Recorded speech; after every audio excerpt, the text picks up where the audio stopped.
sporogenesis. The sporogenous tissue undergoes division and the pollen sac is formed where the sporogenous tissue gives rise to microspore mother cell. This microspore mother cell undergoes meiotic division to form microspore, and this microspore undergoes some structural changes to form pollen grain. This microspore mother cell is diploid in nature and it undergoes meiotic division to form 4 haploid microspore.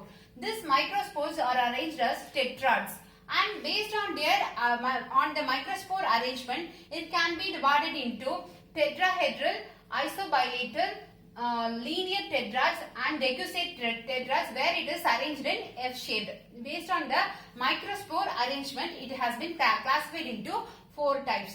And this microspore then undergoes separation. The callus that surrounds the microspore is dissolved by the callase enzyme, and they get separated into 4 single haploid microspores. These microspores undergo some structural changes to form the pollen grain. So it is followed by the formation of pollen grain. This microspore is coated with inner and outer layer. This microspore already have a plasma membrane inside. They have a plasma membrane inside, and the inner layer is formed of intine. This intine is made up of cellulose and pectin. You all know that cellulose and pectin are hard polysaccharides, and the outer layer is made up of exines. The exine is made up of sporopollenin. We already know that sporopollenin is the most resistant material that is known to the mankind. It can withstand high temperature, acid or alkali. And this exine structure, the whole thing is not coated with sporopollenin. There is some space in between. This space is called as germ pore. We will see the significance of germ pore. Why it is given a space in between, we will see that. This pollen grain undergoes mitotic division. It is a haploid pollen grain, and it undergoes mitotic division where there is a karyokinesis, that is division of a nucleus. The nucleus get divided into 2 and it is followed by cytokinesis. The cytokinesis is not equal and it forms a larger part and a smaller part. The larger part is called as vegetative cell or tube cell, and it is a non-productive structure, reproductive structure. And this vegetative cell is nutritive value and it gives nourishment, whereas the generative cell undergoes involved in reproductive process. So there are 2 cells are formed. This generative cell is a spindle shaped and it swims in the cytoplasm, and this structure is called as 2-celled pollen grain. This germ pore, we discussed that we will be discussing the significance of germ pore. When it is completely surrounded by sporopollenin, this male gamete cannot come out, because the sporopollenin cannot be dissolved by any other substance, so it cannot come out. So the space in between the sporopollenin, the exine, serves as a germ pore, will help in the formation of the pollen tube when it meets the female gametophyte. It will form a pollen tube, and by convoluting the plasma membrane, thus the male gamete will enter into the pollen tube through the germ pore. So this germ pore helps in the formation of pollen tube. This is the significance of germ pore.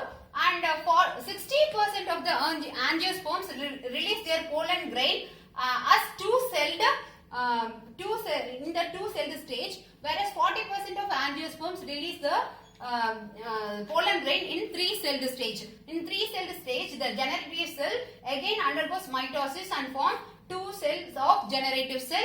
Hence, there are 3 cells. So, 60% of angiosperms release the pollen grains in 2-celled stage, whereas 40% of angiosperms release the pollen grains in 3-celled stage. Because of the sporopollenin, there are some important features for the pollen grains that we will discuss. We saw the formation of pollen grain. Now we are going to learn about the importance of pollen grain. Pollen grains are nothing but the yellow powdery substance when you touch the flower. when you touch the flower of hibiscus where the anther is open, you will see the yellow powder substance on your fingers. When it is dissolved in water and seen through a microscope in a slide, we can see the structure of the pollen grain.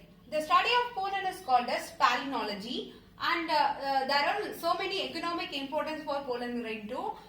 This pollen grain is found to be edible, and they are available as tablets and syrups, as they are said to be nutrient supplement for athletes. They are packed as tablets and syrups for nutrient supplements. And the sporopollenin present in the pollen grain will also cause allergy. The allergy to pollen grain is called as hay fever. The best example is Parthenium, which is a carrot grass. It is an exotic plant that is imported from abroad to India.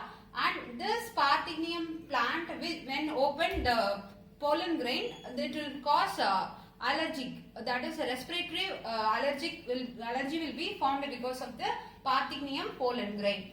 And period of pollen grain viability is based on the prevailing temperature and humidity. The rice and wheat has a less viability stage where it loses its viability in 30 minutes. The pollen grain of rice and wheat will be active only for 30 minutes and it will lose viability after 30 minutes.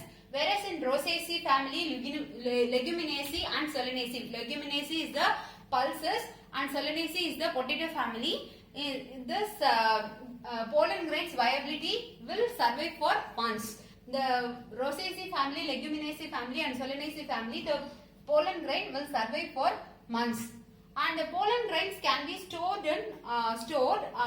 likewise where the animal sperms and human sperms are stored for artificial insemination. Pollen grains can also be stored under minus 196 degrees Celsius in liquid nitrogen, and this process is called as cryopreservation. And the pollen grains are stored in a place called pollen banks. This pollen bank stored pollen can be used for crop breeding programs.